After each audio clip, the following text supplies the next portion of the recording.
Ça marche, faut que je mette les vidéos en ligne, j'ai oublié. Ok.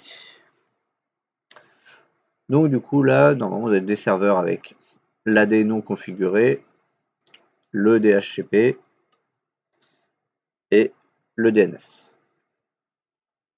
Donc du coup, la première chose qu'on va voir, ça va être quand même le domaine. Et on va reprendre de zéro.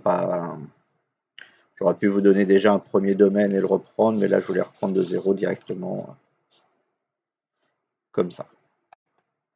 Donc là, pour le premier, on va faire comme d'habitude. On va promouvoir le serveur en contrôleur de domaine.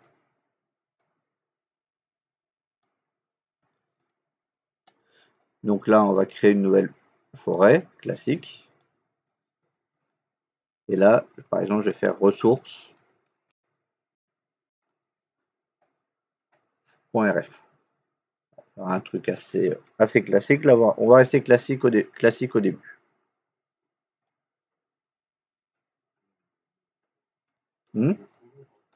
Oui, je donnerai quelque chose de spécifique tout à l'heure.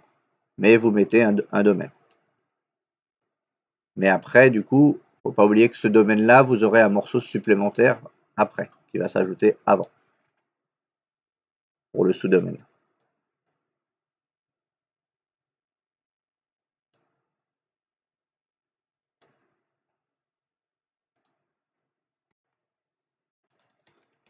Donc après, les étapes classiques.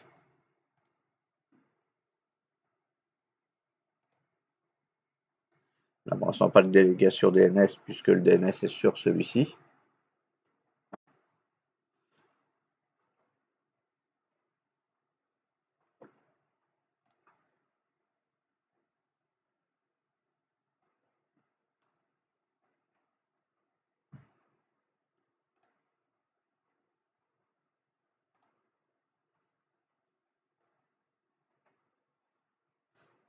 On l'installe, on laisse passer, on laisse tourner.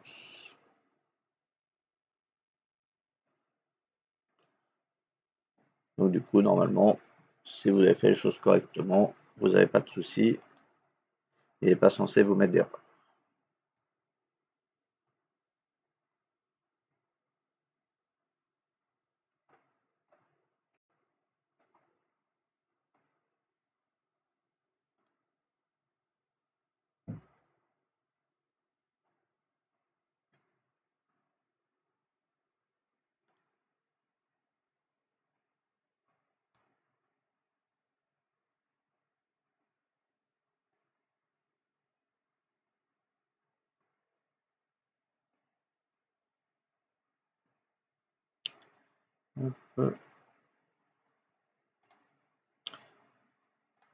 Bon, j'ai pas fait très logique, c'est pas grave.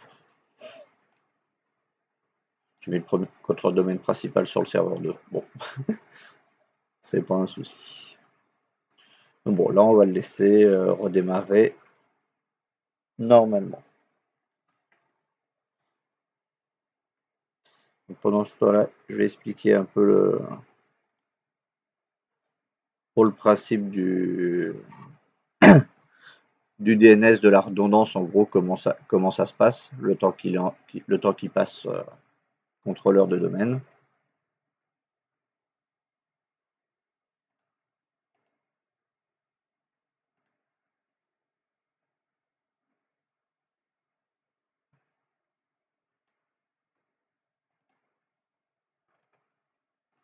C'est-à-dire que le principe est assez simple. Là.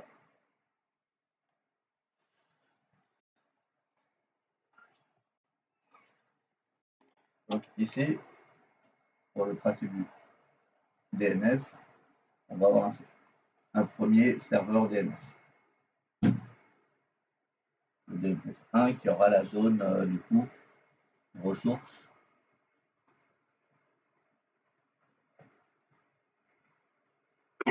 .rf. Donc lui, il aura différentes valeurs. GLPI, WordPress, PyPal. Il a différents autres. Ah, il peut avoir des CNM aussi. Voilà. Donc lui, il aura, parce que quand on crée le DNS, le nom de domaine, il va créer automatiquement une zone DNS. Après, du coup, on aura un deuxième serveur, SRV2, qui aura aussi le rôle DNS. Et en fait, tout simplement, on va lui dire que ici, la zone sera appelée primaire.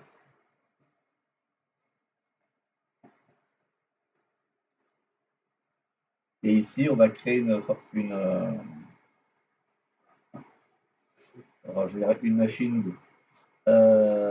Ici, on va créer une zone qui s'appelle ressources.rf, en fait, qui porte le même nom que celle-ci. Et sauf que celle-ci, elle sera considérée en tant que secondaire.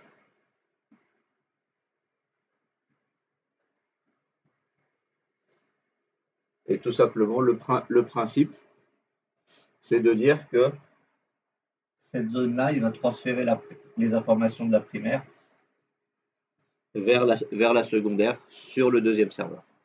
Donc comme ça, si ce DNS-là tombe et que du coup en secondaire sur les machines, vous avez le deuxième serveur DNS, bah, du coup vos machines répondront toujours puisque le DNS continuera à répondre. Lui, il aura exactement les mêmes informations que celui-ci. Si on ajoute quelque chose ici, ça sera répercuté sur la zone secondaire.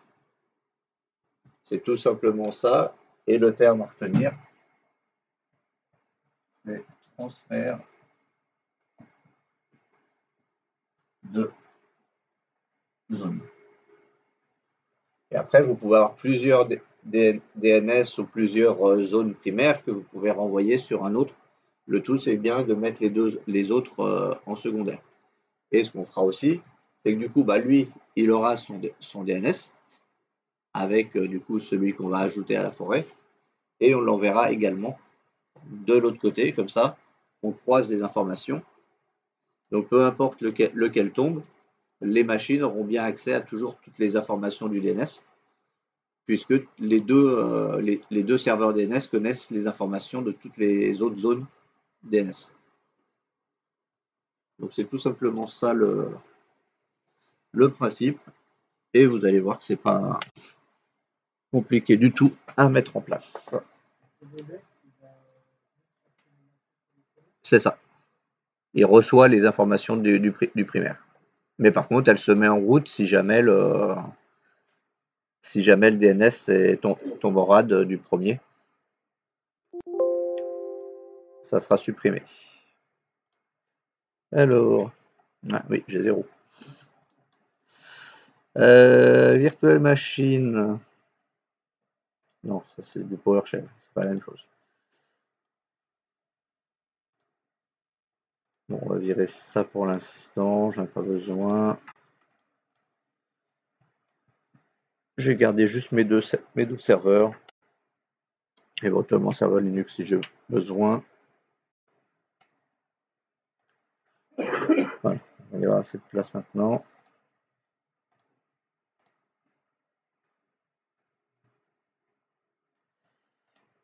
J'ai combien de place là? 63 Go, ça va. Ça me laisse un peu de marge. Un petit peu. Donc voilà, maintenant si je reviens ici,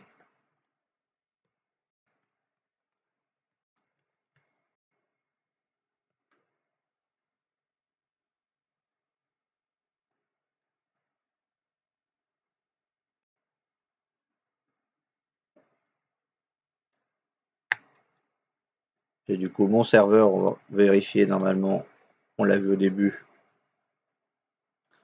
il est bien du coup dans le domaine ressources.rf.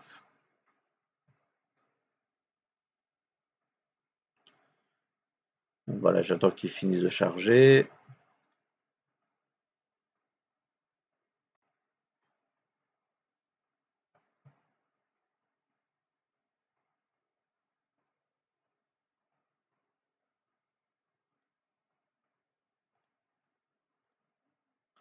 Je vais du coup maintenant aller dans le gestionnaire, effacer un peu le truc.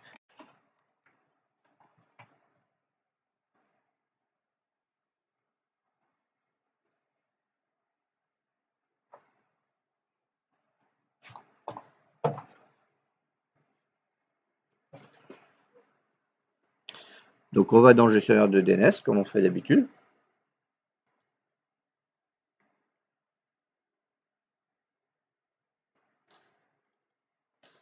Et là, si on va dans les zones de recherche directe,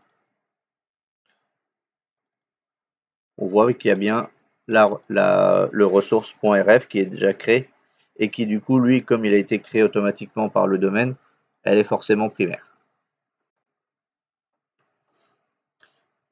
Donc ici, on voit le serveur 2, les informations, son adresse et tout. Et on va lui rajouter un autre. Donc là, je vais mettre GLPI. Alors, je ne sais plus quelle adresse je lui ai donné au GLPI. Si j'essaie d'en mettre un qui fonctionne.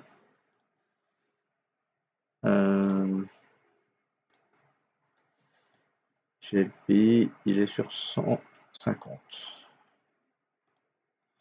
Donc là, par exemple, je vais mettre 192.168.150. Bon, après, même si vous ne mettez pas une adresse qui répond, c'est pas grave, c'est juste pour avoir un autre élément.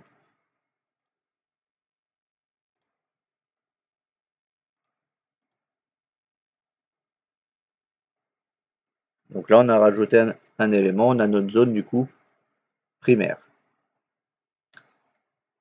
Maintenant, bah, on va la sauvegarder et la dupliquer sur l'autre. Donc on va aller sur le deuxième serveur.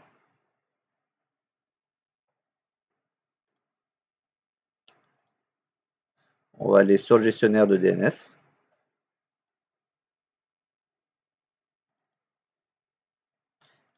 Ici, bah, du coup, on voit que dans la recherche directe, on n'a pas de zone.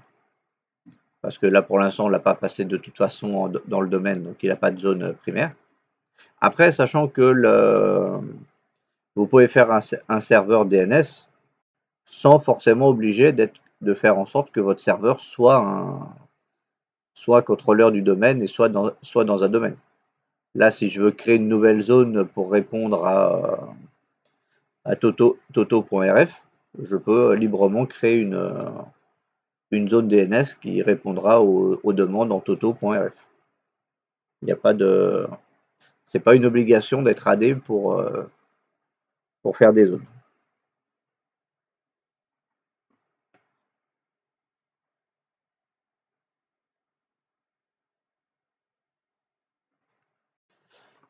Donc ici, on va faire un clic droit. On va faire une nouvelle zone.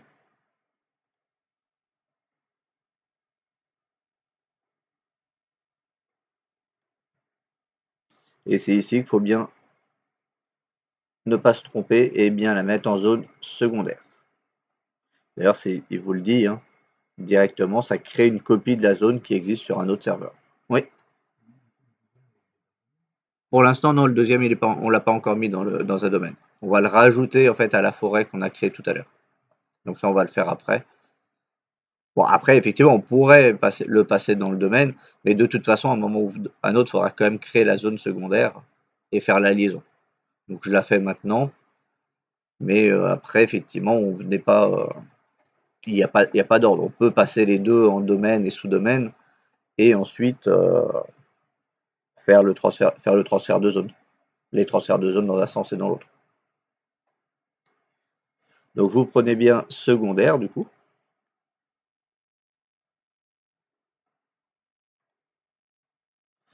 Le nom de la zone du coup vous mettez par rapport au domaine que vous avez créé.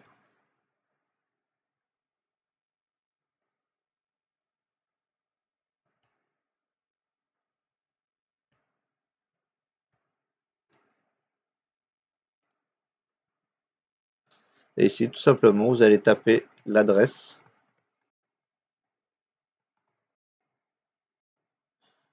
du serveur sur lequel est stockée la zone.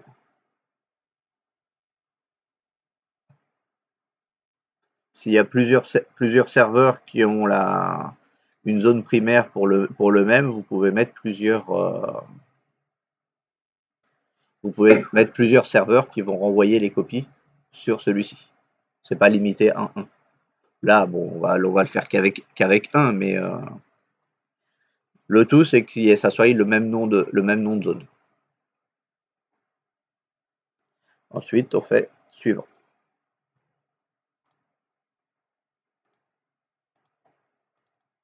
Et donc là, si vous rentrez, vous voyez que pour l'instant, il n'y a rien.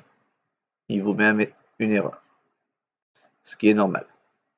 Parce qu'effectivement, on a créé la zone, mais pour l'instant, on n'a pas dit qu'on n'a pas autorisé le transfert de zone. C'est pour ça que je dis que le terme de transfert de zone, c'est le mot-clé à retenir. Les 3 mots-clés, c'est primaire, secondaire et transfert de zone. Donc maintenant, on a créé la zone sur le deuxième. On va retourner sur le premier. En réalité, là, c'était pour vous montrer le message. Mais l'étape qu'on va faire là, on aurait pu la faire tout de suite sur le premier et ensuite faire la zone sur le deuxième. Donc tout simplement, on va faire un clic droit sur la zone qu'on veut transférer. On va aller dans les propriétés.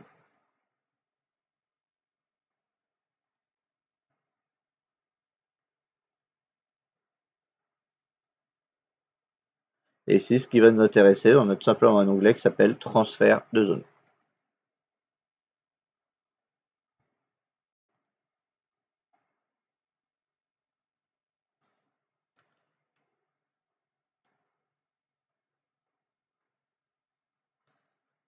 Et donc vous voyez que par défaut, là, le transfert de zone n'est pas coché, n'est pas autorisé. Ce qui est normal parce que sinon, si quelqu'un du coup crée un DNS et avec le même nom de zone, si c'était automatiquement validé, bah, il pourrait récupérer des informations que vous ne verrez pas forcément qu'il récupère. Donc on va cliquer sur autoriser les transferts de zone. Donc on pourrait laisser le premier vers n'importe quel serveur, mais c'est pas très sécurisé. Parce que du coup, quelqu'un pourrait créer un serveur DNS, se débrouiller pour créer un serveur DNS qui est sur le même réseau et récupérer s'il connaît le domaine, bah, il peut récupérer des informations et des redirections, sauf que des redirections, vous ne voulez pas forcément qu'ils soient publics ou vous ne voulez pas forcément qu'il y ait d'informations vers quel serveur ça renvoie. Donc on pourrait avoir indiqué les serveurs dans l'onglet serveur de nom. Mais ça, c'est plus utile quand on a des configurations plus complexes et tout. Donc là, c'est pas.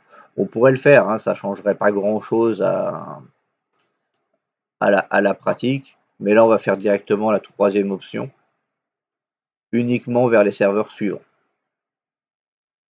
Donc on va préciser vers quel serveur on veut envoyer. Pour ça, on va faire modifier.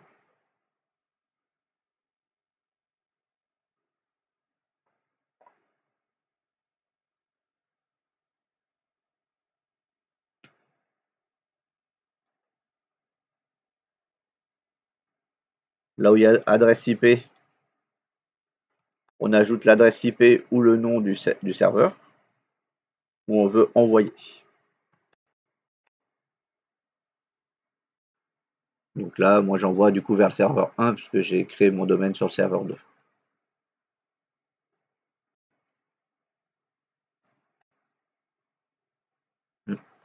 Bon, là au début, il vous met un message comme quoi il n'a pas autorité, c'est normal, c'est parce que comme du coup il n'a pas encore fait la synchronisation, il n'a pas tout vérifié les autorisations. Ne vous inquiétez pas, après il passe au vert une fois qu'il a synchronisé. Et tout simplement, maintenant on fait OK.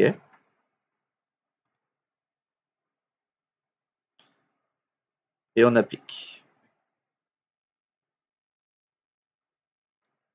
On peut fermer.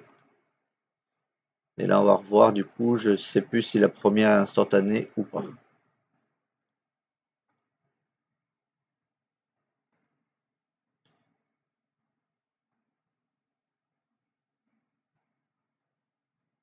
Ouais, voilà, la première n'est pas instantanée sur le deuxième. Faut faire un clic droit.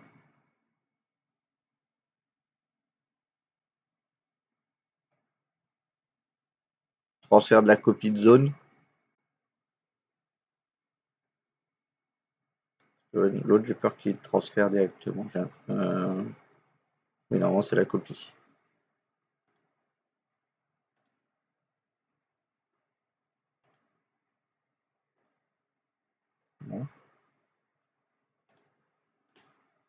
Voilà. Et après, j'ai fait actualiser.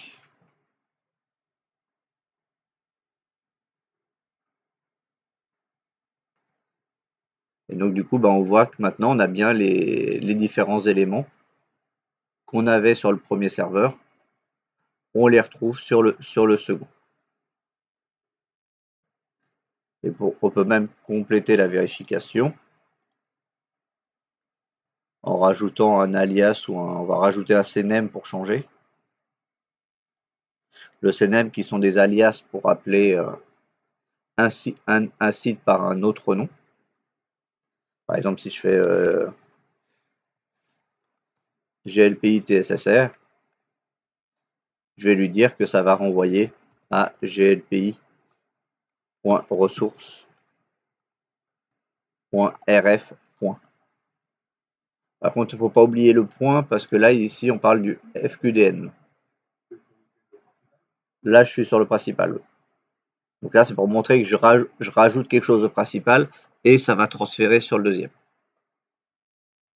Logiquement, normalement, vous ne devez pas pouvoir mettre à jour le secondaire. C'est une copie.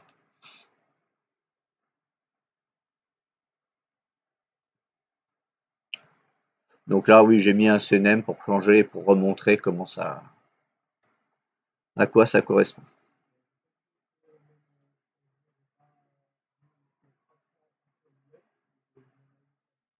Tu as le même résultat parlant à partir du mètre, c'est ça?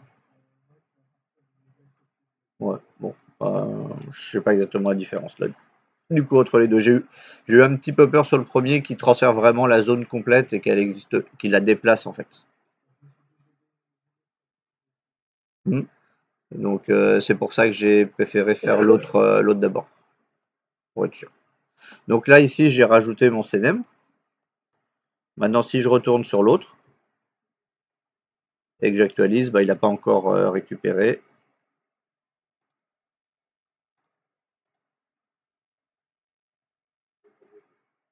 Mmh. Évidemment, j'ai essayé ce matin, ça l'a fait instantané. Alors, actualiser.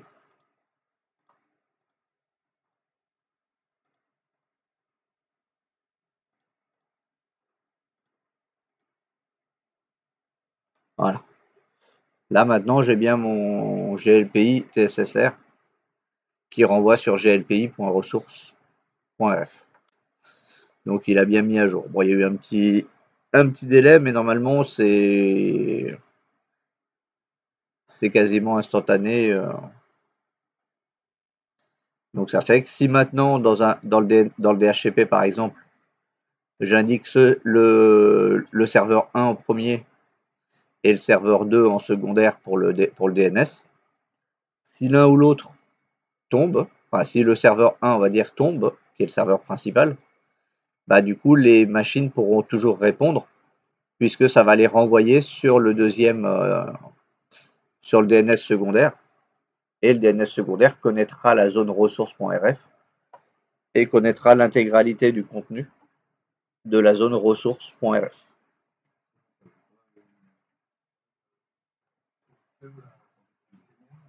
Ouais. Parce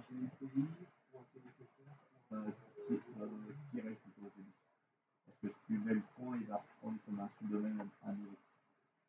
Donc il ne pas en vouloir.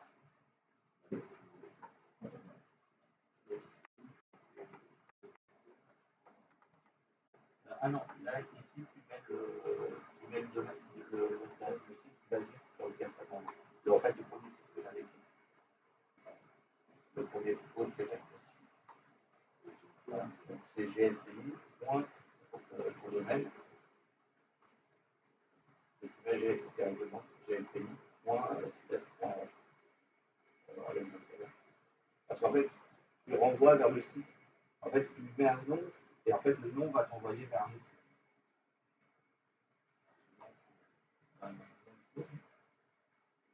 Ah, c'est parce que du coup, tu l'appelles par le même nom.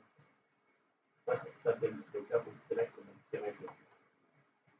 Et du coup, là, comme tu l'appelles, tu fais un alias pour l'appeler par un autre nom vers un autre, et tu l'appelles du même nom, et tu dis que c'est bizarre. Normalement, il devrait se faire tout seul au bout d'un certain temps, donc c'est actualisé de temps en temps pour voir. Ouais.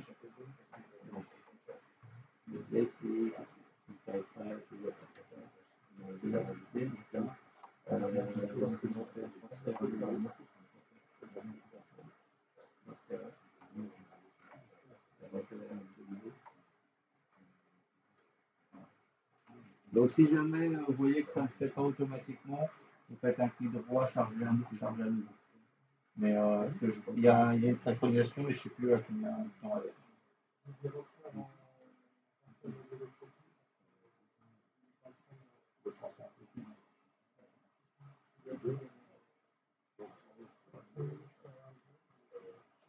Et normalement, ça le fait au bout d'un certain temps.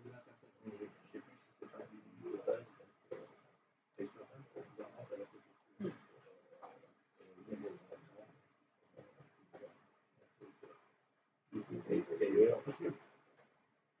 Donc voilà, vous voyez que c'est pas compliqué du coup de pouvoir faire de la redondance de DNS et du coup bah, ça va vous, si vous devez mettre de la haute disponibilité, ça fait partie d'éléments que vous devrez mettre en place. De la disponibilité, on l'a parlé au niveau des machines elles-mêmes pour relancer les machines pour qu'elles puissent travailler. Mais après, il ne faut pas oublier qu'il y a aussi la haute disponibilité qui doit fonctionner pour les différents services, pas que les machines.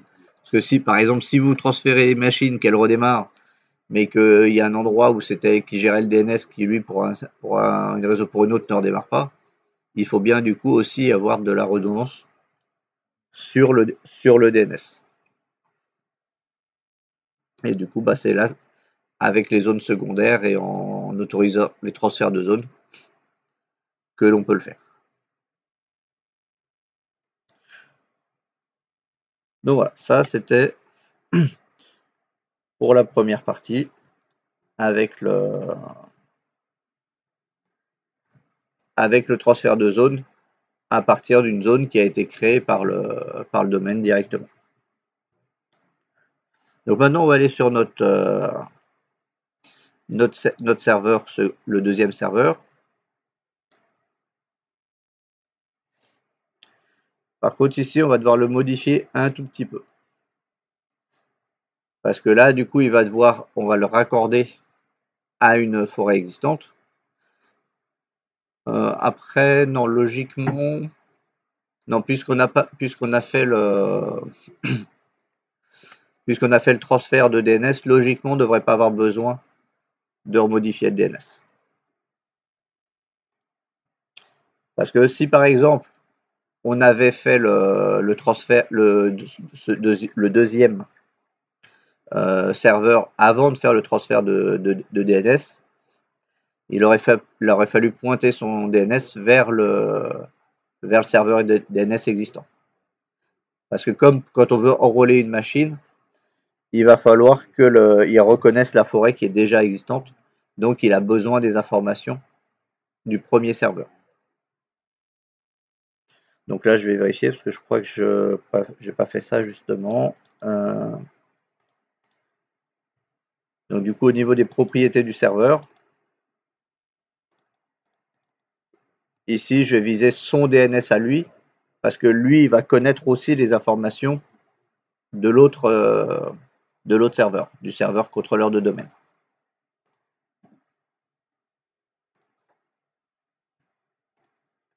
toute façon, il vous le dira assez rapidement s'il ne le trouve pas. Donc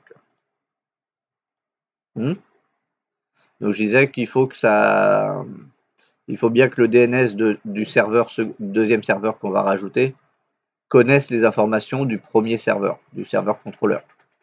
Donc soit on n'a pas encore fait de copie de la zone, donc du coup il faut qu'on mette qui vise le serveur principal, soit on a déjà fait des copies de la zone, normalement du coup on n'est pas obligé de viser le serveur principal, il faut qu'il se vise lui-même, puisque lui il connaît aussi les informations du premier.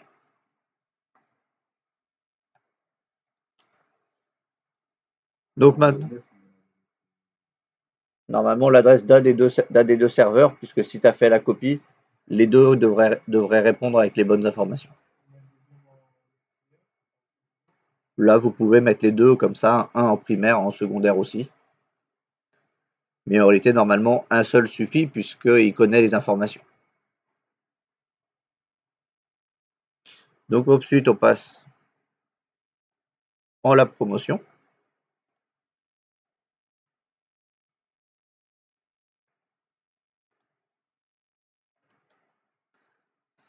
Et sauf que là, ce coup-là, on va faire ajouter un nouveau domaine à une forêt existante.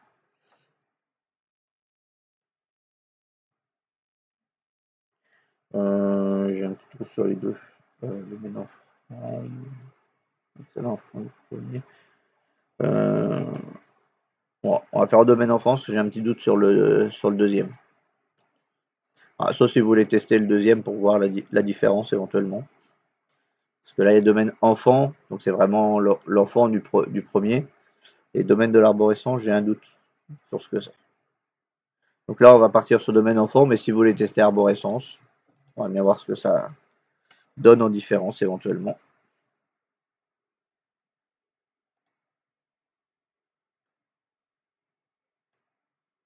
Donc ensuite, vous faites sélectionner.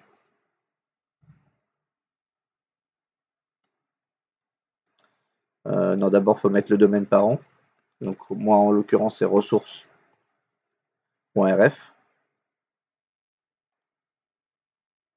Donc le sélectionner, normalement, c'est si vous avez un doute sur le domaine. Et ici, par exemple, je vais mettre Torcy. Tiens.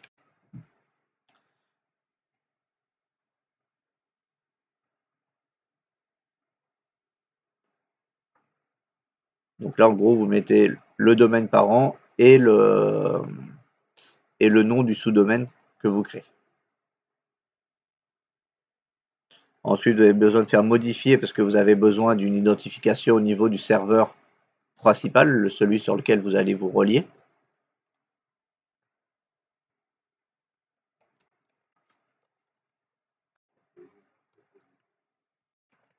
Comme tu as fait, quand tu as fait quoi? Ça? Non, je pense qu'il faut peut-être mettre le domaine parce que comme du coup administrateur est aussi sur le PC. Ah non, il l'a bien vu. Serveur 1, ouais voilà, c'est ça. Parce que là, du coup, il a vu serveur 1/administrateur. Sauf que vous, là, vous êtes sur le serveur 2. Enfin, donc du coup, là, il a pas pris le bon. Donc c'est bien ça. Il faut prendre SRV2.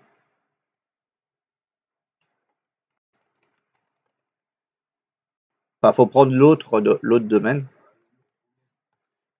Ouais. Alors, juste un doute si c'est le serveur.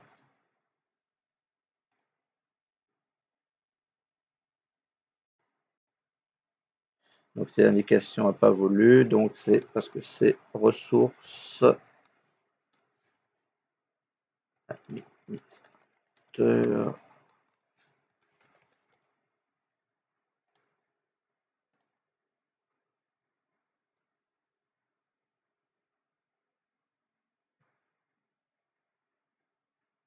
Voilà.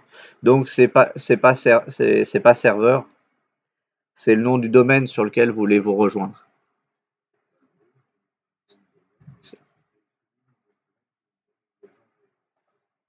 Alors.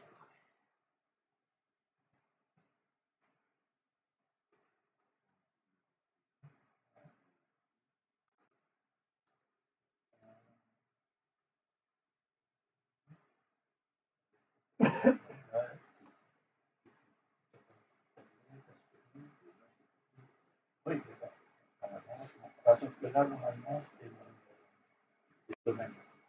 C'est pas la machine elle-même, c'est le domaine. C'est Steph/administrateur.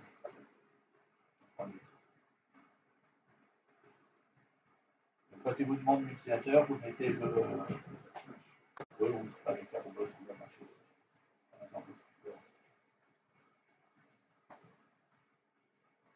Donc, par exemple, si vous avez fait. Oui. Donc, c'est pour ça que si vous avez par exemple créé votre domaine qui s'appelle torsi.rf, vous mettez torsi anti-slash administrateur. Pas le nom de la machine. Mais oui, ils ont dit qu'on fais-moi pour commencer à rentrer les choses.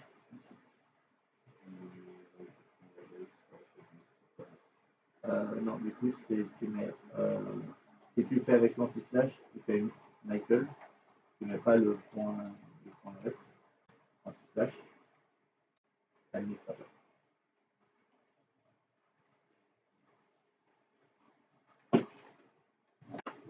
Ici, le domaine s'appelle comment numéro 2, anti-slash, administrateur. En fait, si tu mets le nom de la machine, il ne va pas faire la même chose. En fait, c'est la même chose que tu as dit, comme tu fais l'enrôlement non pas exactement l'enrôlement du WDS. Quand tu déploies du WDS.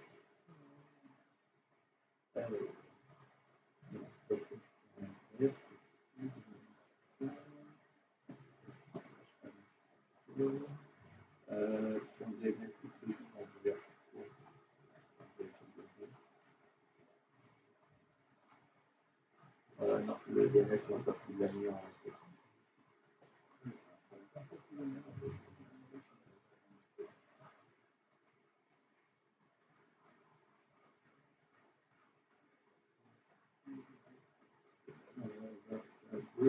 Ah oui, c'est là que tu dis que c'est avant 20.2.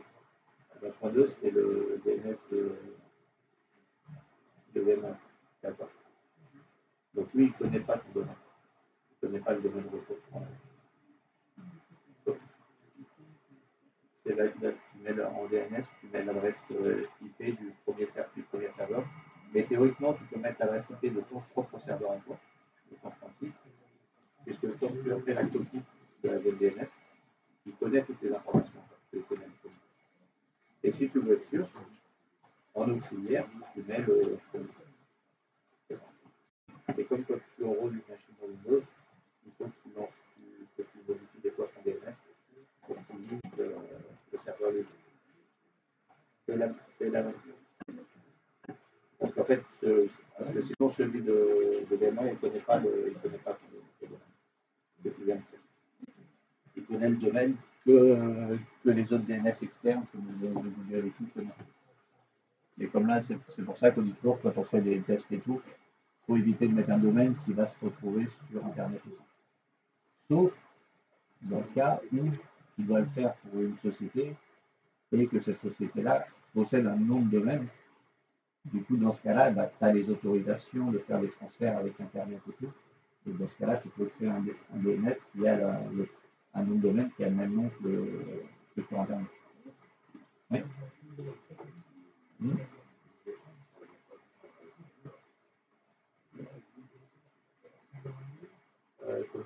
Deux serveurs à la base sur le domaine. Après, si tu en as un, on va faire parler de façon de faire. Ce qu'on fait, c'est qu'on a fait une redondance du serveur DNS et on fait un sous-domaine. Tu mets un deuxième adresse.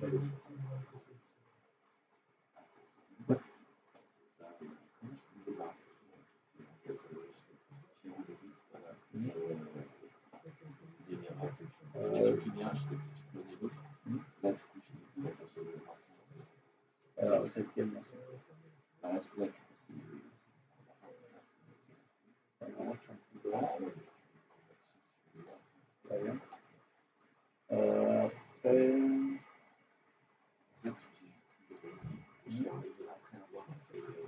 Ouais, ça n'est pas forcément toujours bien. Là, ouais. Et lui, il reçoit de l'information. Il a quand même de l'information. Ouais. Est-ce que tu as des choses à dire? Oui, donc il a quand même des informations. Ouais, mais est-ce qu'il va à l'intérieur? Ah, parce que ce serveur-là, c'est lequel? C'est pas celui qui a mis le domaine. En fait, ça,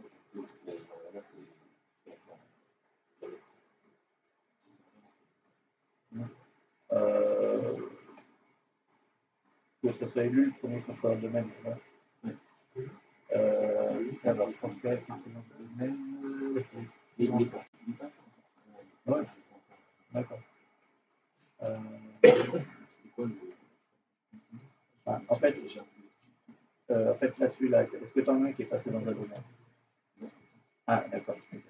En fait, c'est du coup, bah, tu n'as qu'à prendre celui-là et tu le passes dans en tant que contrôleur du domaine. Peu importe, moi j'ai fait le 2. Le but c'était de le passer en contrôleur de domaine. Et après, bah, il crée automatiquement la zone ressource.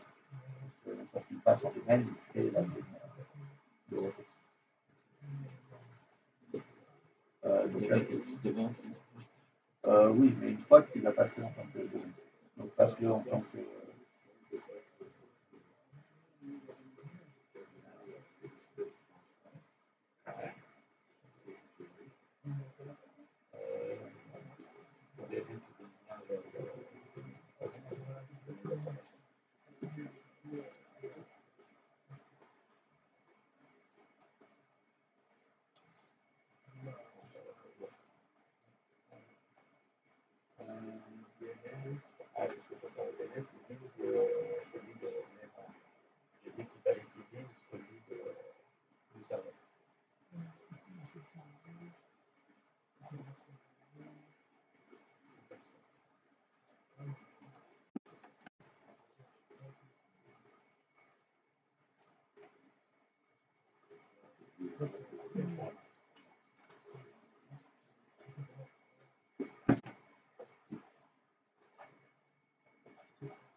C'est là, non, franchement.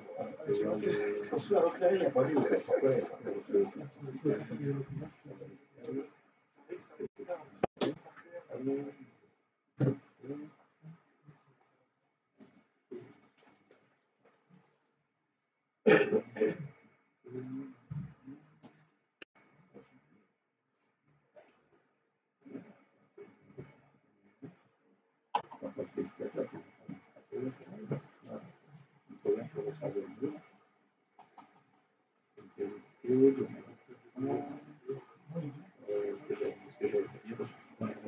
Oui.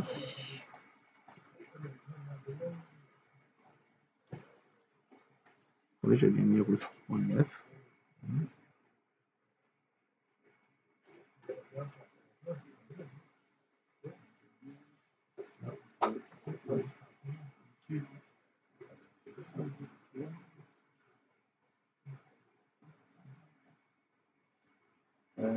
Modifier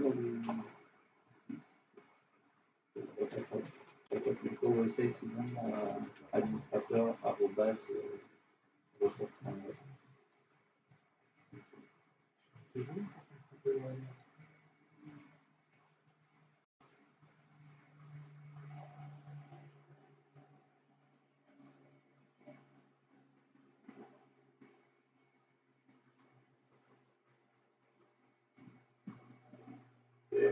Peut-être comme on l'avait tapé une première fois avant de changer le DNS, il n'avait peut-être pas fait la liaison. Donc ça se trouve, on aurait retapé ressources anti-slash administrateur, ça serait peut-être passé aussi. Il fallait peut-être qu'il rafraîchisse son information business, comme du coup il avait essayé de le faire avec celui de VMware au départ avant, il n'avait peut-être pas encore rafraîchi. Ça serait l'explication. Tout le reste était bien rentré. Donc, en général, c'est comme pour enrôler une machine, c'est le problème en général, il y a du DNS. Et les informations qui te demandent la notification, tu fais comme quand tu fais le déploiement de WS. Au début du déploiement de WS, il te demande le domaine et un compte et un mot de passe. Donc tu le fais à la même présentation. Et on continuera la partie après la pause.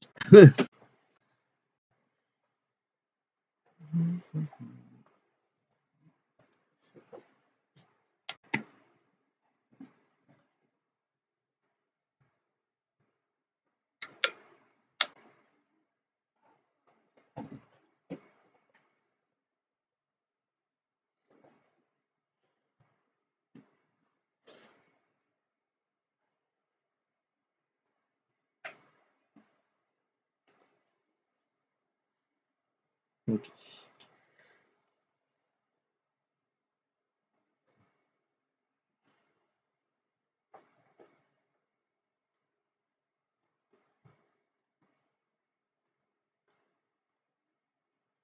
Je vérifie quand même avant.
Là, dans l'ancien, c'est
Oui,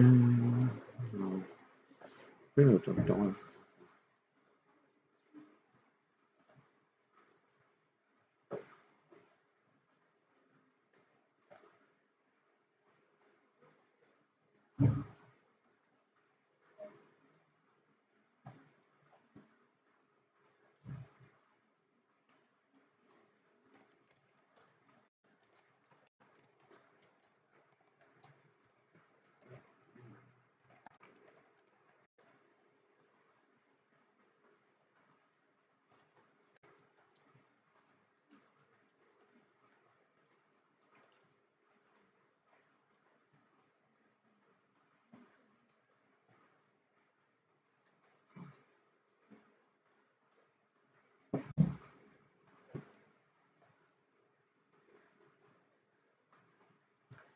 Ok.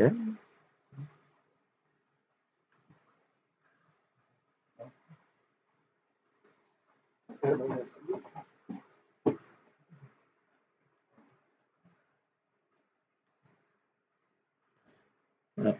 Du coup, Maxime, maintenant que tu as passé en contrôleur de domaine, c'est bon ou pas là?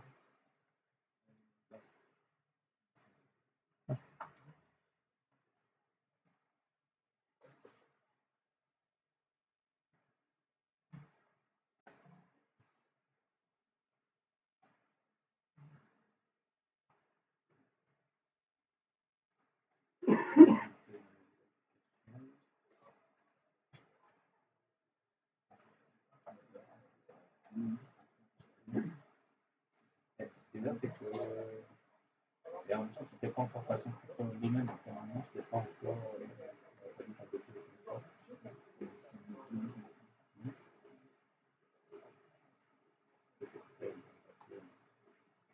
Le premier contrôle de domaine, ou un deuxième, il faudra faire ça, donc je crois que je peux dire. Oui, il va démarrer, il va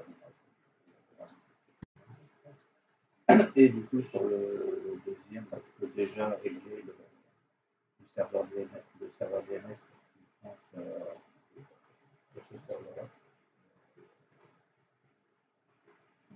Et après, du coup, une fois qu'il aura démarré, ça sera fera la promotion, sauf que là, on fera un domaine, on va pas là, c'est ce qu'on va continuer sur ce point-là.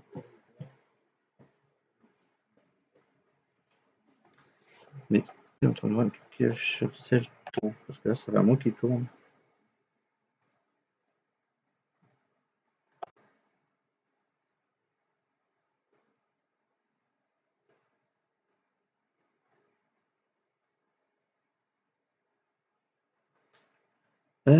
Ok.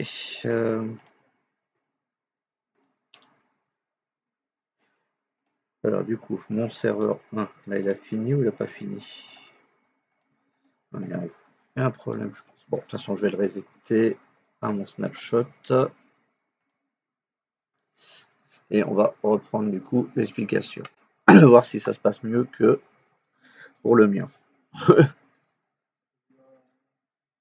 Je sais pas, j'ai lancé tout à l'heure avant de faire la pause et il tournait encore. Donc normalement c'est pas possible.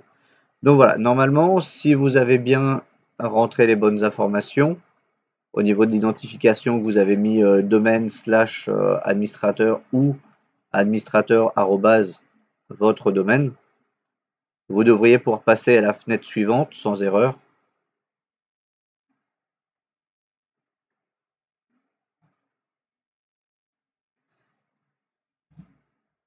Et on retrouve du coup la page classique où ils vous demandent de le... non, je peux passer encore.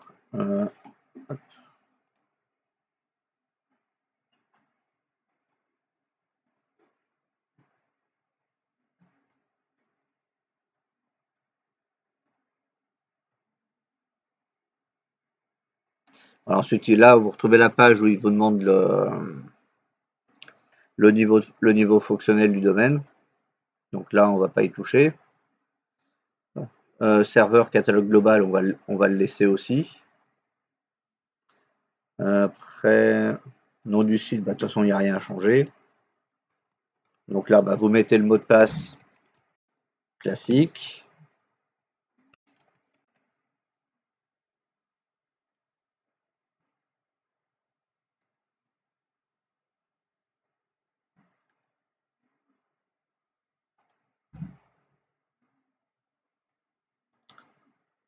Voilà, la délégation DNS, il l'a créé automatiquement du coup, parce que comme il a reconnu le DNS sur le serveur ressources, il ne nous laisse pas le choix et il l'a fait directement.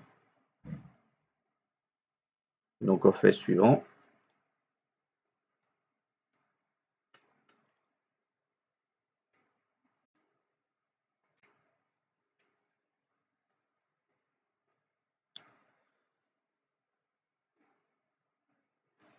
Donc le NetBIOS, on laisse ce qu'il a mis.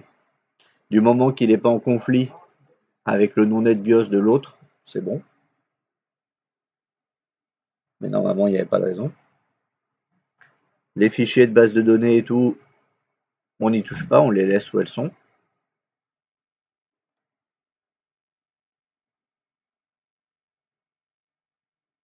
Et on fait suivant. Donc là, il va faire ses vérifications avant de passer dans le domaine. Et c'est ça que je ne sais pas pourquoi tout à l'heure, ça n'a pas voulu avancer rapidement. Donc je vais faire installer.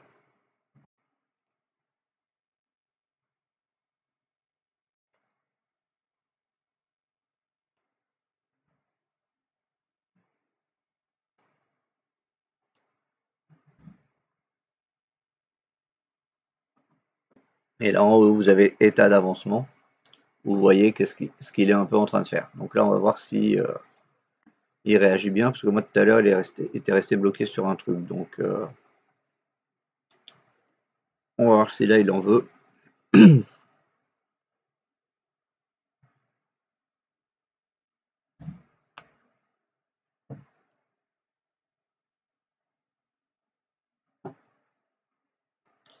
C'était sur ça qui était resté bloqué tout à l'heure. On va voir si là, ça... Vous me dites si vous, ça reste pareil sur configuration d'ordinateur local pour héberger les services du domaine Active Directory ou si c'est autre chose. Hein? Il a redémarré? Ok, donc c'est moi alors. Donc c'est moi qui bug. Ok, bon bah je vais redémarrer la machine.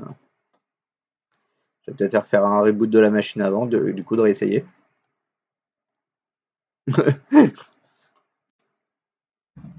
J'étais pas sûr si c'était moi ou si c'était général. Apparemment, si vous ça a redémarré, bah c'est que ça vient de chez moi. Hmm, ok. Bon, bon, on va redémarrer. On va faire un petit. Des fois, faut pas chercher. Non, parce que la SAV, d'habitude, ça marchait bien. Donc, mais bon, là, des fois, avec l'informatique, hein, faut pas s'étonner de. C'est ça. Là, comme pareil, j'ai pas réessayé du coup pour enrôler le Linux. Mais bon, je sais que ma config était bonne puisque Willy ça avait bien fonctionné avec le même fichier. Donc, ouais. Donc, bon, bah, des fois, il a décidé d'être contrariant avec le formateur.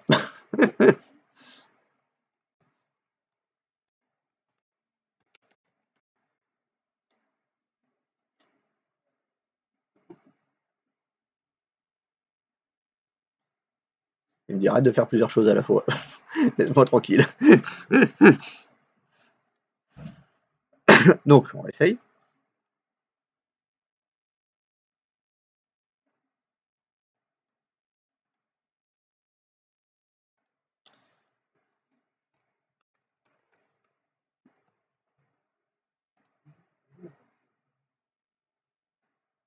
Donc,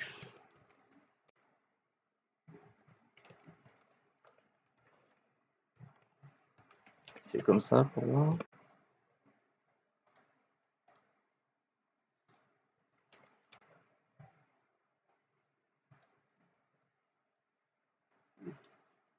Bon, en tout cas, ce qu'il faut bien retenir, c'est que si vous ajoutez du coup un sous-domaine, il faut le pointer vers un serveur qui connaît avec un DNS qui connaît le serveur principal sur lequel vous voulez vous relier.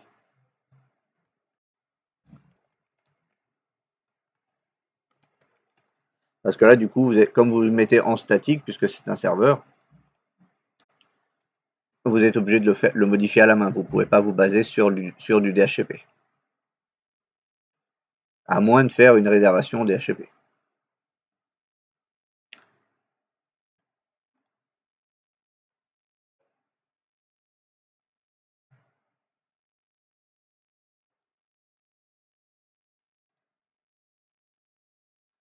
Et après, bah, les options d'identification, c'est en fait la même chose que vous mettez quand quand vous essayez de déployer un WDS,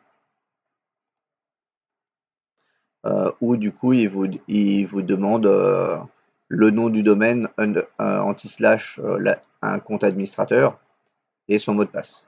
Ou vous pouvez faire du coup administrateur arrobase votre domaine, enfin, le domaine principal et son mot de passe.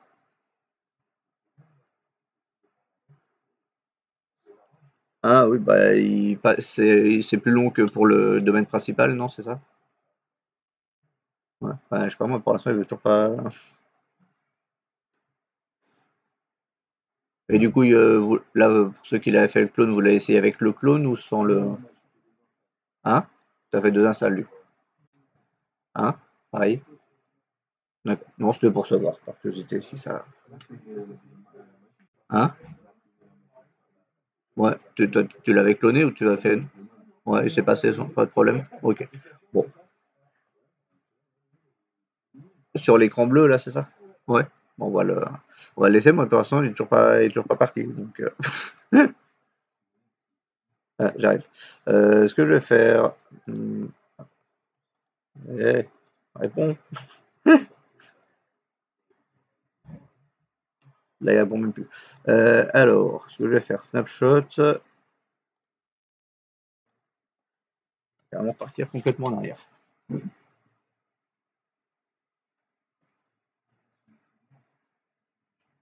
second tu ajoutes un niveau de... La première option, c'est si vous voulez avoir un deuxième contrôleur de domaine pour faire de la redondance de contrôleurs de domaine. Comme ça, s'il y en a un qui tombe, normalement, il reprend la... Oui, entre les deux PC du domaine.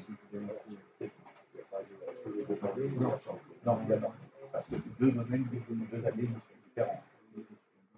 Si par contre on veut avoir une redondance, il faut choisir le premier. On ajoute un contrôleur de domaine avec un domaine qui existe déjà. Pas la redondance. Oui. Donc, oui, serveur 2, c'est ton. Oui, mais là tu mets le domaine. Donc, le domaine que tu as créé au début, c'est ton projet.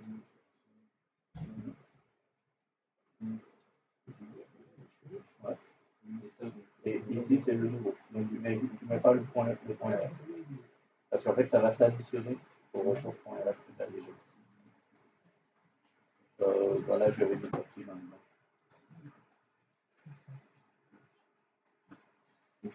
Ouais, c'est ça. Par contre, là, ici, il faut que tu mettes une notification d'un administrateur de ton domaine, du domaine que tu vas rejoindre. Et toi, tu vas rejoindre celui qui est ici. Donc, tu mets, comme pour le WS, tu fais, non, tu mets tout le domaine d'abord. Enfin, sauf si tu veux le faire avec la racine. Les ressources, non, non. Non, juste pour que tu mets les ressources. Il y a bien effectivement le stage. Et là, tu mets le compte administrateur. Ou un compte administrateur du domaine. Son mot de passe qui va bien.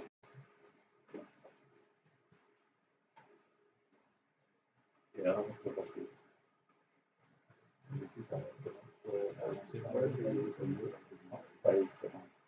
Hello.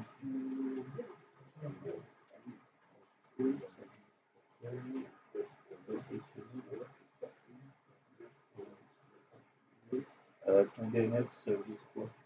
Le DNS de cette machine. Ouais.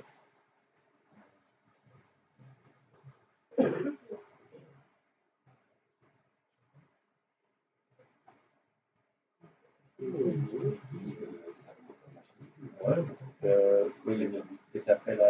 Oui, mais tu n'as pas fait la copie. Mais le 8 en premier. Le 8, c'est le serveur 1. Mais le 8 en premier. Donc, comme là, tu n'as pas fait la copie de jeu, tu vois. Le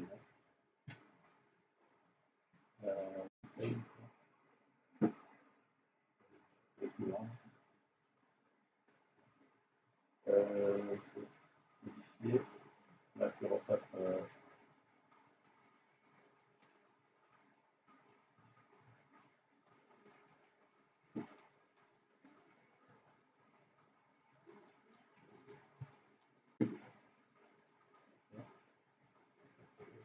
Suivant.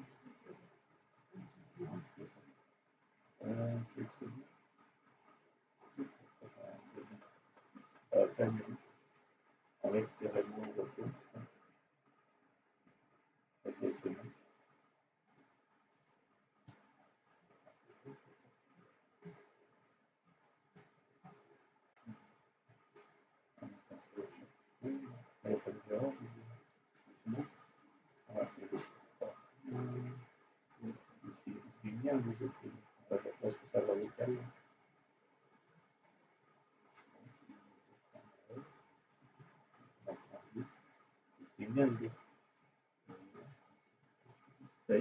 Juste le temps que je retente.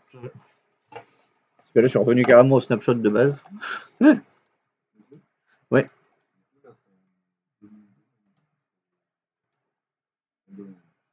C'est-à-dire que ça te met deux noms de domaine.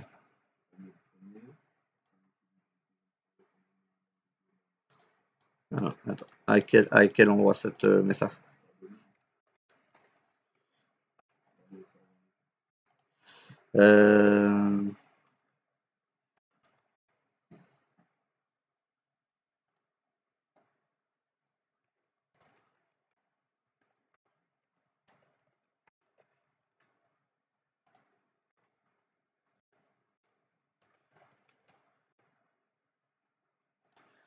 secondes. Alors, là, il n'y a pas vu, bien sûr.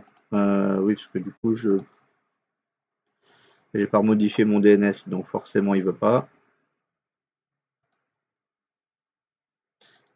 Là, du coup, en attendant, pour essayer, pour ceux qui ont réussi à passer l'élément, aller dans les utilisateurs AD.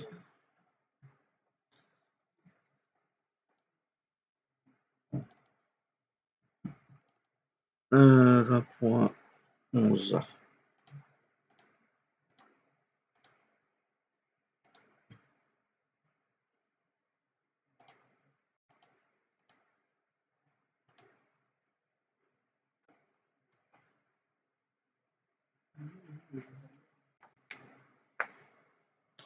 Voilà.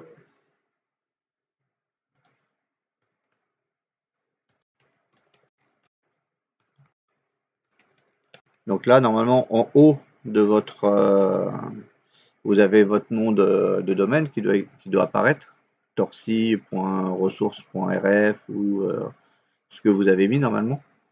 Et vous avez l'arborescence des utilisateurs et tout classique. Maintenant, faites un clic droit sur le nom du domaine, le point le plus haut. Non, hein? Vous n'avez pas un truc pour pouvoir changer de domaine? Ouais. Allez, faites-le. Dans les utilisateurs AD.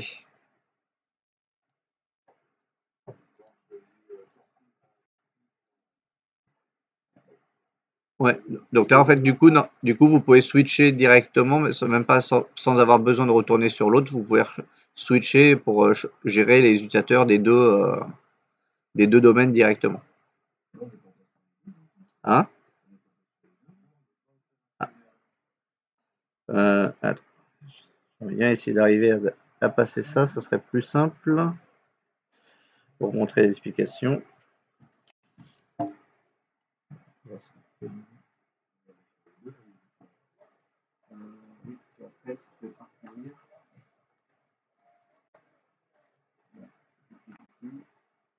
Là, tu vas passer sur nickel.net.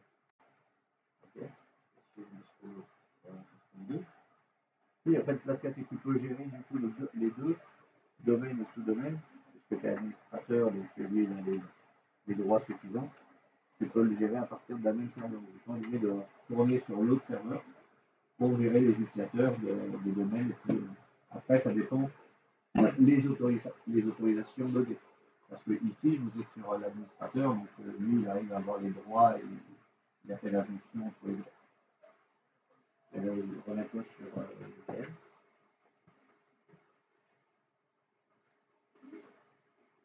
Ok. Et donc là, du coup, si vous avez changé, si vous créez des utilisateurs, vous allez cliquer sur l'un ou sur l'autre des domaines ou du sous-domaine.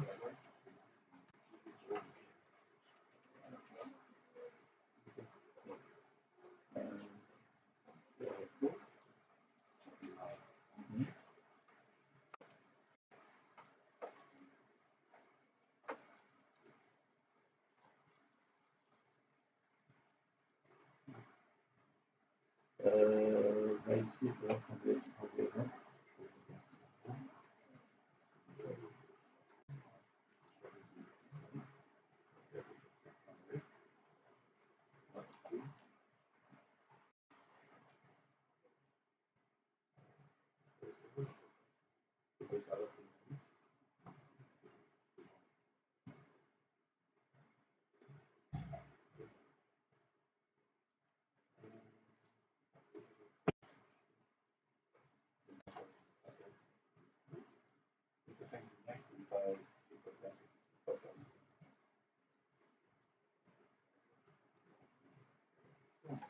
Ou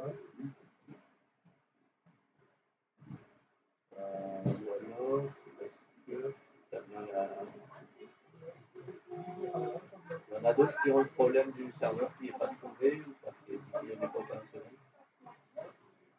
Quand on essaie de switcher. Ouais.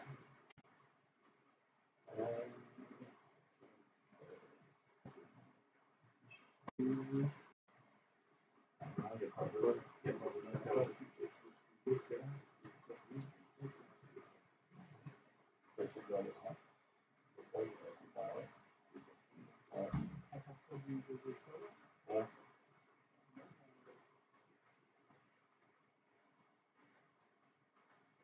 Après, ça va bien manier à partir et là, tu essaies de faire à partir du premier, essaie de faire à partir de celui qui torse points la différence. Après, l'air de moi,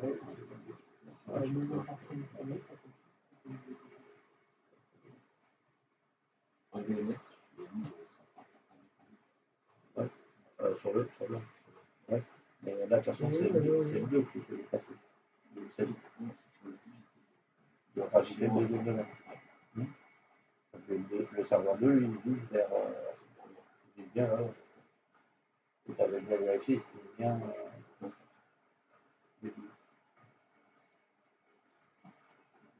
Il t'a fait le transfert des villes, pour les deux. Normalement, ça devrait pas impacter, mais la première étape, on a essayer de faire le transfert de zone entre celui-là vers le deux. Alors, du coup, moi, ça y est, il a fini par passer, il est en train de réfléchir. Je sais pas ce qu'il lui a pris. Et donc là, pour ceux où ça a bien voulu switcher entre les deux, on va créer un utilisateur différent, un utilisateur torsi, un utilisateur RF sur l'un et l'autre des domaines pour voir que on a bien eu les deux.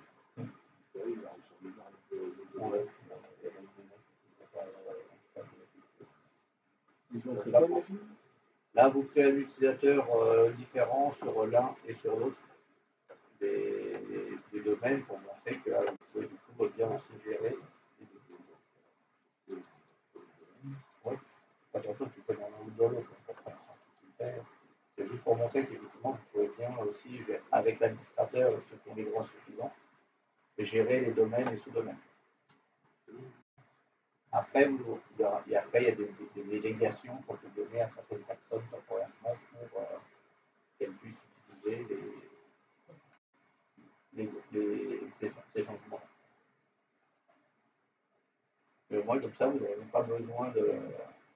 Si vous avez plusieurs sous-domaines et tout, vous n'êtes pas obligé de switcher d'un serveur à un autre pour pouvoir faire travailler directement sur le même.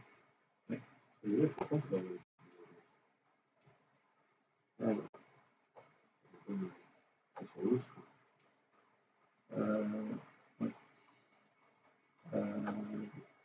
Là, normalement, l'administrateur, normalement, est censé avoir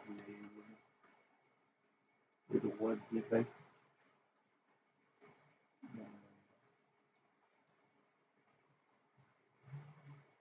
Je vais changer de couleur de domaine directement. C'est plus drôle.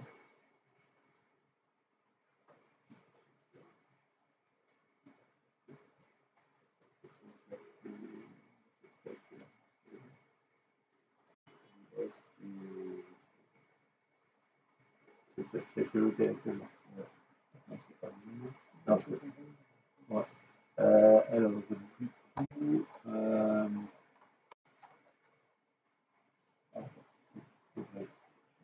quel est le problème? Il y a un utilisateur qui sera administrateur et administrateur du domaine.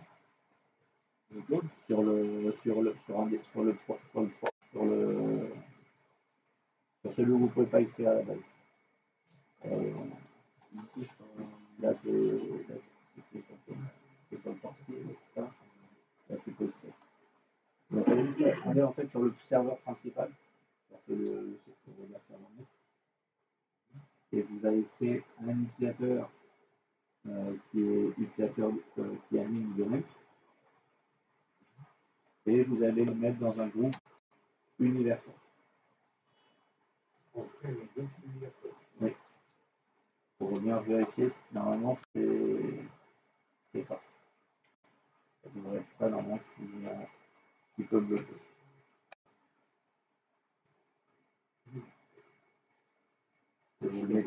Et vous le mettez sur cet utilisateur-là, du coup. Dans non, il y a, c'est quoi? C'est Local, global, universel. ouais, universel. Ah oui, c'était pas le nom. Non, c'est les types. Bon, Vous pouvez l'appeler universel, hein, au moins comme ça vous le retrouverez facilement, hein, c'est pas un problème. Le tout, c'est que par contre, l'utilisateur que vous allez mettre dedans doit être administrateur de oui. Il faut juste que ça soit un compte normalement universel. Parce que comme je l'avais expliqué, l'universel, lui, peut gérer plusieurs domaines à la fois. Et les groupes qui sont domaines locaux et groupes et global. Les globales, c'est sur demande, sur délégation qui peuvent accéder. C'est pour ça que normalement, vous ne pouviez pas accéder à. Vous pouviez voir le contenu de l'autre AD, mais vous ne pouviez pas intervenir dessus. Parce que c'est hors de votre zone de données. Donc là, du coup, j'ai pu reprendre. Là, tu le crées un groupe, du coup, que le nom, tu le mets ce que tu veux, mais il faut que ça soit un groupe de type universel.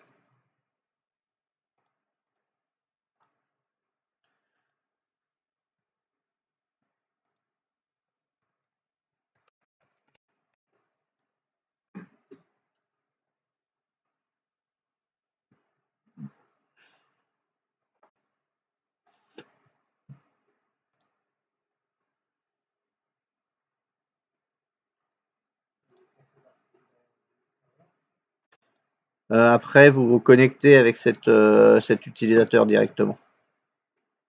Parce que là, vous êtes connecté en tant qu'administrateur. Donc l'administrateur, lui, qui est sur Global.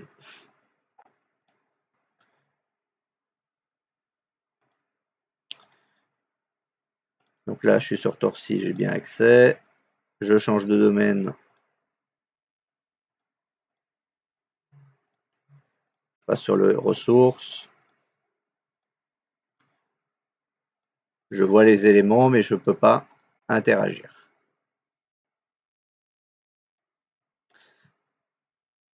Donc du coup, là, je vais aller sur mon serveur principal.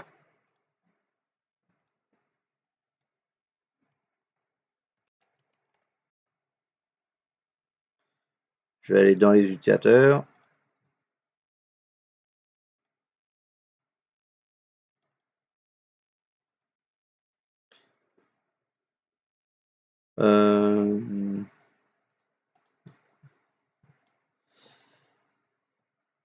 Nouveau utilisateur.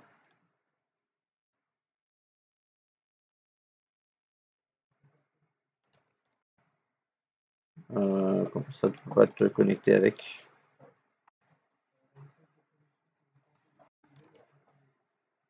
N'est pas le code, du coup, le compte.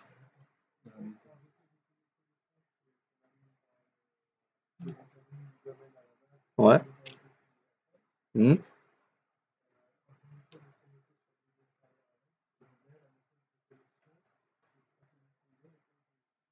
Ah. Alors attends, je suis en train de faire la même chose. Donc, il ne doit pas changer. L'utilisateur ne change pas de mot de passe. Je l'ajoute admin. Domaine, non, juste admin domaine. Bon, ça doit suffire. Et je crée un nouveau groupe.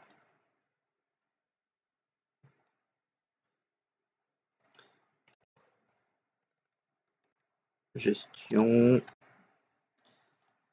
universelle. Membre ajouté à c'est qui je l'ai appelé demande.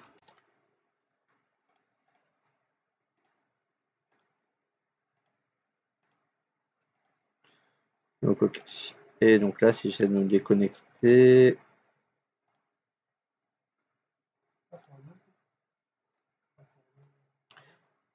Bah, je vais essayer sur l'autre aussi pour voir. Se déconnecter, mais normalement tu dois pouvoir le faire à partir même du premier.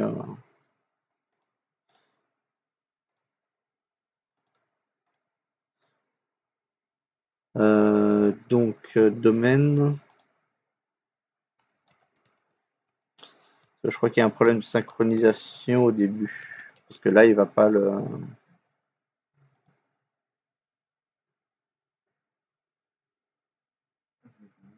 Parce que là, du coup, c'est. Hein?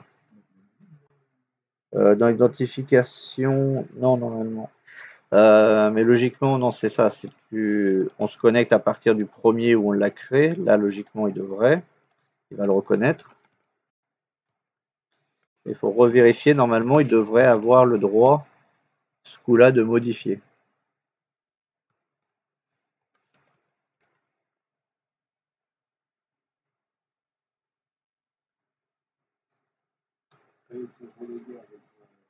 Avec celui qu'on a créé qui était dans le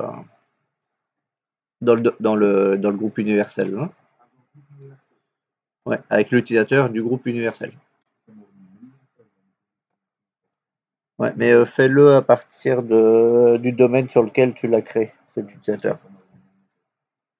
Sur le même PC? Ouais.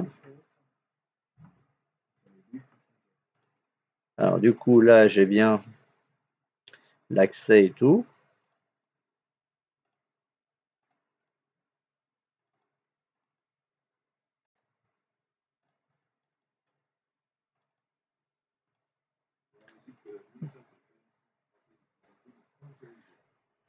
Alors pourquoi ça le fait alors que tu es sur le même poste où tu l'as créé? Non, j'ai rien fait de particulier. Donc, tu es en compte universel et il est admin du domaine, ton utilisateur. Hein? Ah, j'avais dit qu'il fallait qu'il soit admin du domaine. Parce que du coup, si votre utilisateur n'est pas admin du domaine, il n'a pas l'autorisation de se connecter à un serveur. Pour des raisons de sécurité évidentes. Si n'importe qui pouvait se connecter au serveur, dès qu'il y a un compte qui existe sur le serveur, ça pourrait poser des problèmes. Alors, du coup, j'ai toujours pas l'accès. Pourquoi?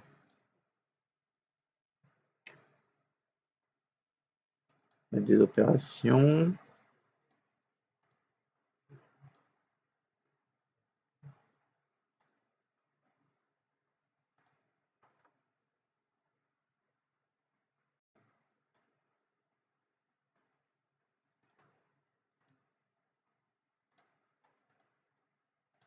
Pourquoi on va mettre ça?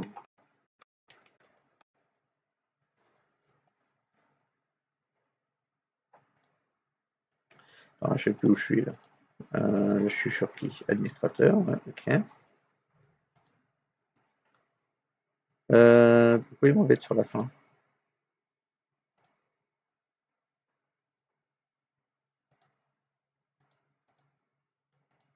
Là, c'est celui où j'ai le droit.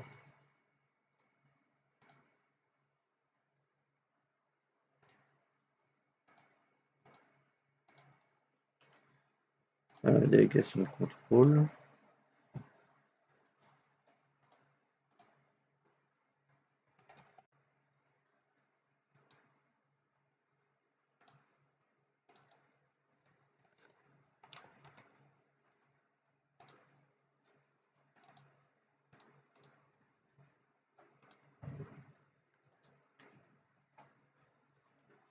Donc non, ça c'est les délégations, c'est pas ce que je veux.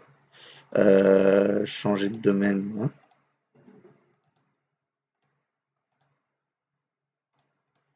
Donc là, j'ai pas les accès, mais c'est pas logique.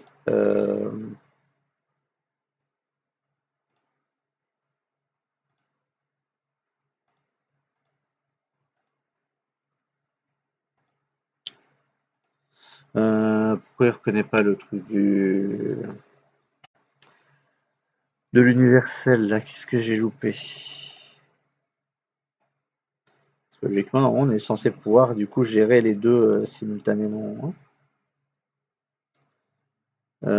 Propriété, organisation, membre, admin du domaine, session. Qu'est-ce que j'ai? Parce que bon, c'est effectivement intéressant déjà de pouvoir voir les différents sous-domaines à partir les domaines enfants et tout. Mais normalement, on est censé pouvoir hériter dessus, travailler dessus aussi. C'est que j'ai déjà fait. Alors, il y a mon groupe administrateur. Donc, bulletin.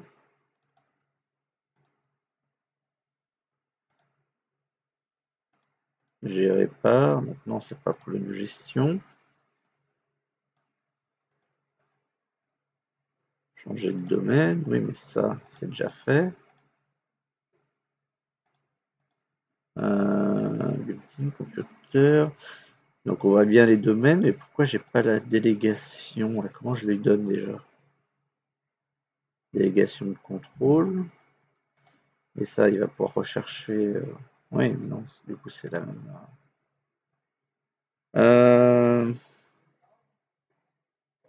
J'ai un trou. Bon, en tout cas, on a quand même vu comment ajouter qu'on peut bien ajouter un domaine à un autre, à une forêt qui est déjà existante. Mais par contre, ce qui m'embête, c'est que dans le groupe universel, l'utilisateur aurait dû pouvoir accéder aux deux. Quelle étape j'ai oublié? J'ai dû oublier une étape à mon avis. Je vais rechercher. Mais déjà, bon voilà, c'était pour montrer le principe déjà de pouvoir ajouter à une forêt, pouvoir rajouter des sous-domaines si on a besoin de réisoler des éléments et des utilisateurs entre eux par rapport à un premier domaine qu'on avait. Et du coup, la société s'agrandit. On n'est pas obligé de recasser le domaine pour rajouter des choses, de refaire des OU. On peut vraiment rescinder les éléments en tant qu'entité par ville et tout pour bien isoler. Ça dépend un peu de la hiérarchie qu'on veut faire. Donc dans ce cas-là, on rajoute des domaines à une forêt qui existe déjà. Donc en général, on va rajouter des villes ou des pays ou des choses comme ça en fonction de ce qu'on veut. Mais normalement, avec les trucs universels, on était censé pouvoir gérer les deux. Mais là, il manque une étape que j'ai dû oublier. Délégation de contrôle, c'est sur le même serveur pour dire à un utilisateur, par exemple, il y a un admin qui va être en vacances et qui a que lui qui pouvait faire certaines tâches. Et du coup, la délégation de contrôle va permettre de dire à un utilisateur plus classique, qui n'a pas forcément des droits particuliers, on va lui dire, toi, tu vas avoir le droit de faire tel ou tel élément. Alors, on peut le faire. Hein, là, vous mettez sur le domaine que vous avez le contrôle. Donc là, je me mets sur torsi.rf. On peut créer un utilisateur sur ce domaine-là. Un utilisateur plutôt, pardon. Là, on va l'appeler par exemple délégué.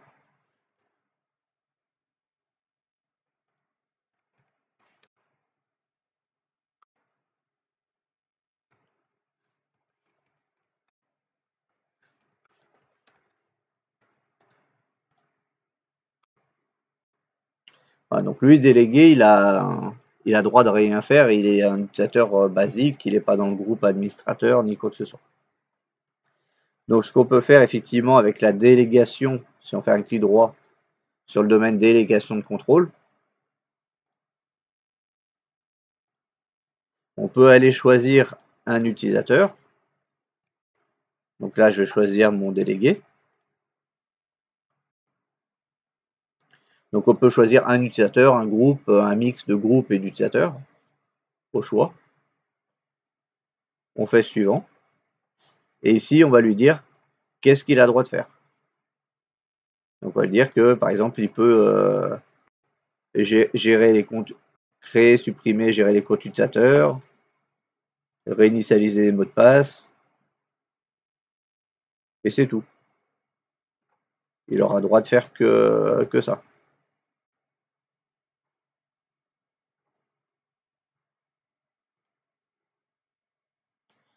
On fait suivant.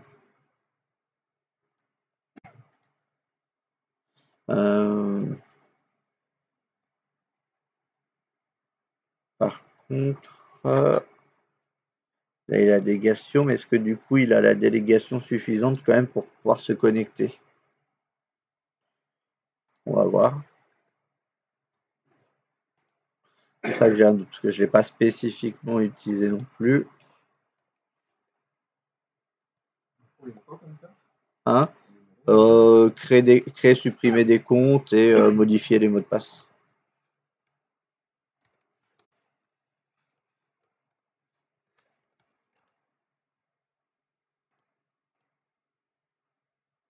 Ouais, c'est ça. Donc là, il est pas, comme il n'est pas administrateur, il a quand même pas les droits. Donc faut que, hein? Il peut pas aller. Oui, donc c'est pour ça mon problème là, c'est parce que ça, la délégation, j'avoue que je l'ai pas spécialement utilisé. Mais son principe, c'est ça. Mais alors, comment il accède après, du coup, aux éléments pour modifier? Donc, ça, c'est qu'il faut le mettre dans le groupe admin. Mais sinon, c'est qu'il faut le mettre dans le groupe admin. Mais du coup, il a droit qu'à certains. Ça me paraît bizarre, la façon de gérer comme ça. Parce que si on le met dans le groupe administrateur, normalement, il a accès à tout. Donc, c'est-à-dire qu'il est administrateur, mais qu'on lui bloque certains droits. Bon, je vais rejeter un mail parce que ça m'agace de pas pouvoir répondre aux questions. Délégation, domaine, et groupe, universel.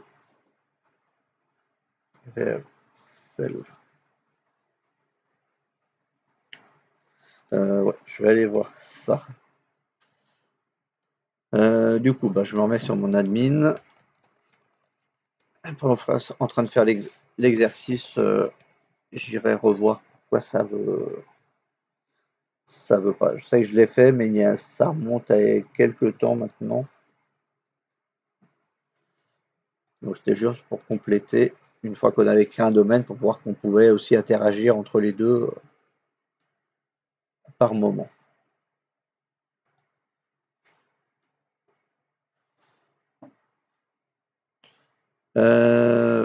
Ok, donc ça c'est bon. Est-ce que, à part ces points-là, là, qu'il faut que je rééclaircisse, sur le principe et tout, vous avez bien compris le principe du coup de rajouter des sous-domaines et tout à une forêt qui existe. Donc, parce que ça, effectivement, vous pouvez vous retrouver dans des entreprises ou quoi, vous pouvez avoir plusieurs sous-domaines comme ça d'un domaine principal. Et donc ça, le fait de changer aussi, on peut le retrouver au niveau de la gestion des GPO. Oui, Jules.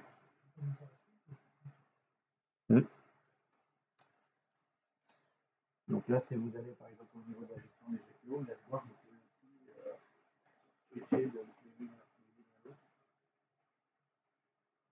Et du coup, avec les autorités, je ne sais plus si on peut copier une GPO comme on fait actuellement, et on peut la copier sur l'autre.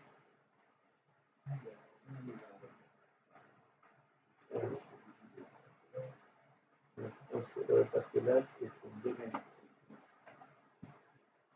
Pas ta machine. Dans le domaine qui a déjà été fait. C'est dans cette plateforme. Et là, c'est celui que tu rajoutes. Donc, c'est Torsi, officiel, et un compte administrateur.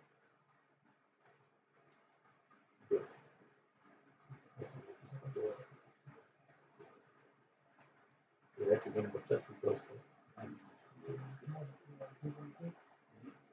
Et l'administrateur,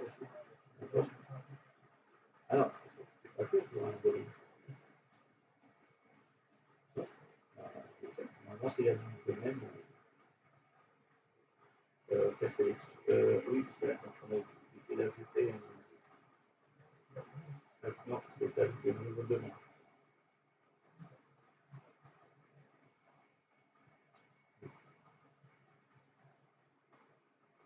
Donc, je vais celui qui est déjà fait.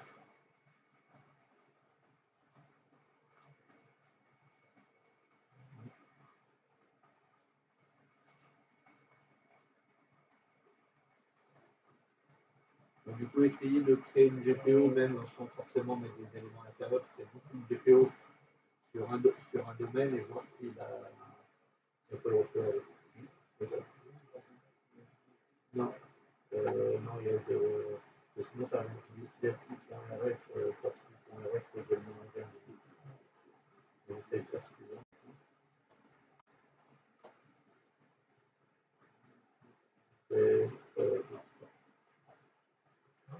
On revient sur celui-là. Juste, et bien, c'est et là, je suis là.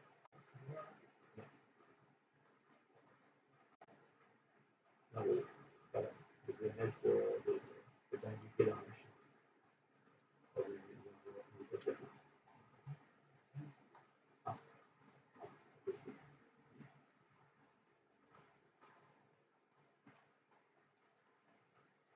Le DNS, il faut mettre le DNS qui vise vers ton serveur, vers le serveur qui existe déjà.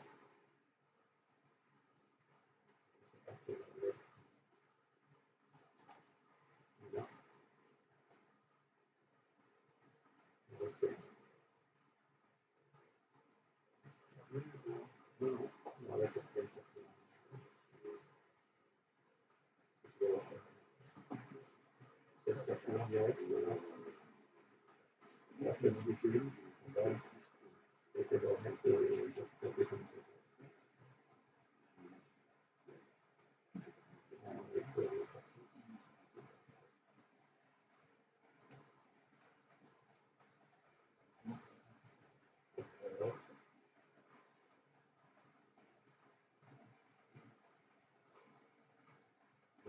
l'administrateur à l'époque de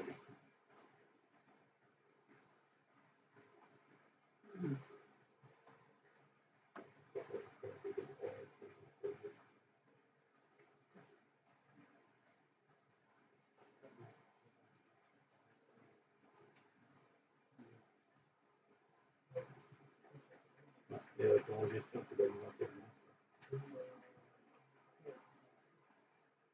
l'administrateur.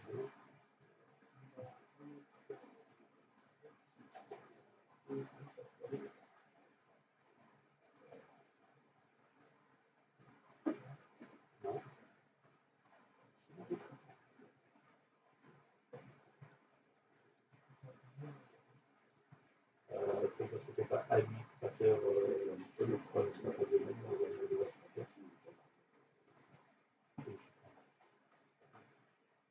c'est pas administrateur et d'un coup comme un niveau c'est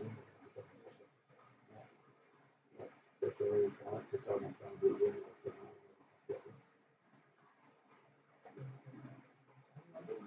Donc, on va faire le test de gestion.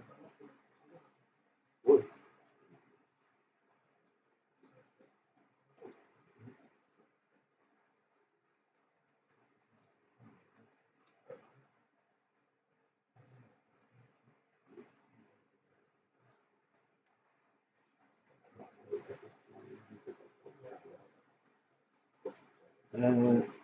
Alors, du coup. Qu'est-ce qui ne fonctionne pas? Alors, attends. Je vais le faire parce que je sais que ça, j'ai déjà fait parce que justement, il n'y avait pas besoin de refaire la même GPU entre les deux. C'est ça qui est frustrant. Donc, gestionnaire de stratégie de groupe. Là, ici, je suis sur ressources.rf. Enfin, je fais sur le domaine de torsi.rf. Et je vais créer un objet. Nouveau, je vais l'appeler test. Je vais rien mettre dedans, j'en crée juste une. Hein. Je l'applique au contrôleur de domaine, par exemple. lier un objet de stratégie, je vais lier test. Voilà. Donc maintenant, normalement, ici, je suis censé pouvoir changer le domaine. Afficher les domaines. Ah, voilà.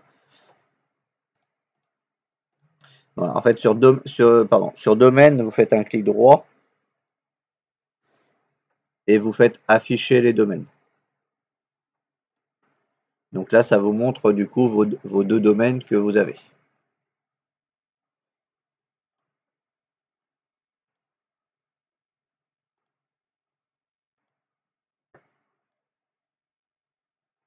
Donc, si je fais ça,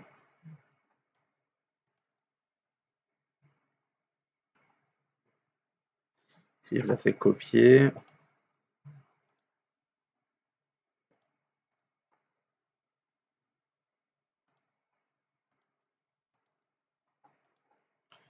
évidemment, ça ne marche pas. Non, il manque un truc. Il y a beaucoup de choses qui.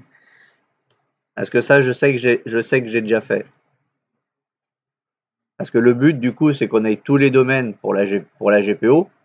Il y a un domaine qui a créé les GPO. Et après, on peut reprendre la GPO existante sans avoir besoin de la refaire sur le deuxième domaine. Hein. Mais comme là, j'ai le problème d'accès, j'ai pas l'accès pour autoriser et accéder, je peux pas le faire du coup. C'est ça qui me manque. Je sais pas qu'est-ce qui m'a échappé. Donc, je vais le vérifier après. Mais bon, de toute façon, tant que je vous aurais pardonné le truc, je vous demanderai pas de le faire. Là, ça sera l'exercice, ça va plutôt être de recréer un domaine sous-domaine avec un nom particulier, de recréer quelques utilisateurs et de faire du transfert de zone DNS pour voir ça, surtout pour répercuter la redondance pardon, des zones DNS. Donc ça qu'on va faire après. Qu'est-ce qui pourrait m'embêter là ça je vais vérifier. On va essayer de trouver vite fait. Contrôler un domaine et sous-domaine à partir d'un seul utilisateur. Ça non.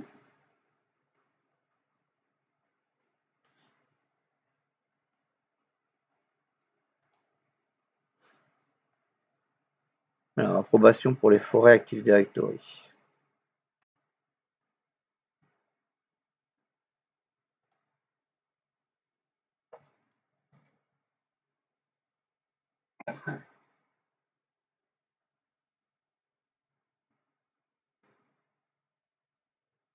Mais donc ça c'est comment ça se passe.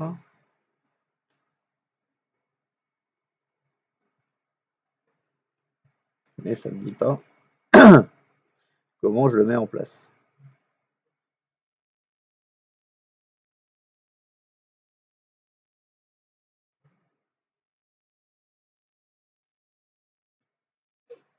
Donc ça diagramme, on a bien dans ce cas-là, on a bien les deux forêts, donc normalement on devrait y avoir la liaison.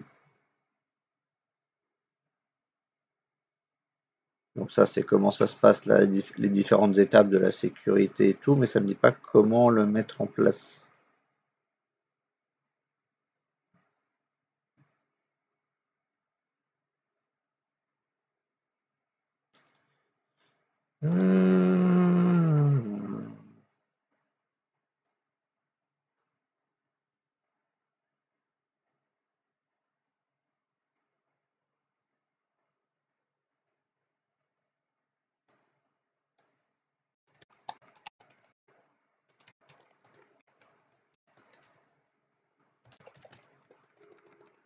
Groupe universel.